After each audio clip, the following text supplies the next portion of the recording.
আসসালামু আলাইকুম বন্ধুরা, আজকে নওয়া রোজা আর আমি নওয়া রোজার ইফতার রেডি করছি।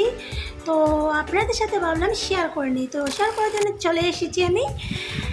তো আজকে আমি বানাবো চানা পোলাও। আর চানা পোলাও বানানোর জন্য 1 কাপ তেল আর 100 গ্রাম ডালডা নিয়ে নিয়েছি। তার সাথে দিয়ে দিলাম 2টো তেজপাতা, দারচিনি, এলাচ দিয়ে আমি ভালো করে প্রথমে ভেজে নেব এগুলো।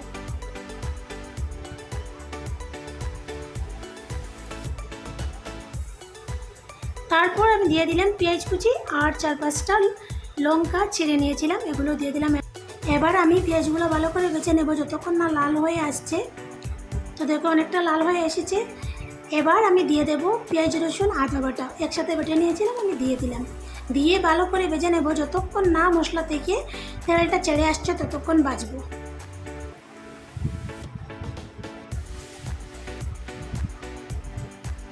দেখো অনেকটা ছেড়ে আসছে, তেলটা অনেকটা ছেড়িয়ে এসেছে। এবার আমি দিয়ে দেব মশলা। এখানে আমি 6 রকমের মশলা ইউজ করছি: লঙ্কা গুঁড়ো, ধনিয়া গুঁড়ো, জিরা গুঁড়ো, হলুদ গুঁড়ো আর বিরিয়ানি মশলা। দিয়ে দিলাম চানা, আগে থেকে আমি সিদ্ধ করে রেখেছিলাম, দিয়ে ভালো করে ভেজে নেব।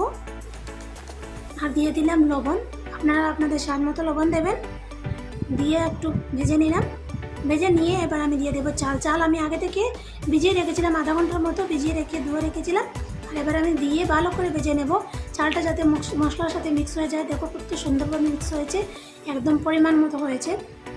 এবার আমি দিয়ে দেবো জল, দিয়ে আমি একটু চেক করে নিলাম, জলটা দেখলাম ঠিক আছে কিনা। তা মনে হলো জলটা একটু কম, তাই আবার জল দিয়ে দিলাম। দিয়ে আমি ঢাকনাটা বন্ধ করে দেবো 2 মিনিটের জন্য বা 3 মিনিটের জন্য। তারপর দেখো চলে আসলাম, ফাইনালি আমার পোলাওটা রেডি হয়ে গেছে। আর এবার হাজব্যান্ড চেক করেছিলেন পোলাওটা কীরকম হয়েছে। হাজব্যান্ড চেক করে উনি ভালো করে দেখছিলেন, দেখে এখানে দিয়ে দিলেন ধনিয়া পাতা, দিয়ে ঢাকনাটা বন্ধ করে দিলেন, যেহেতু ইফতারের এখনও 1 ঘন্টা বাকি আছে।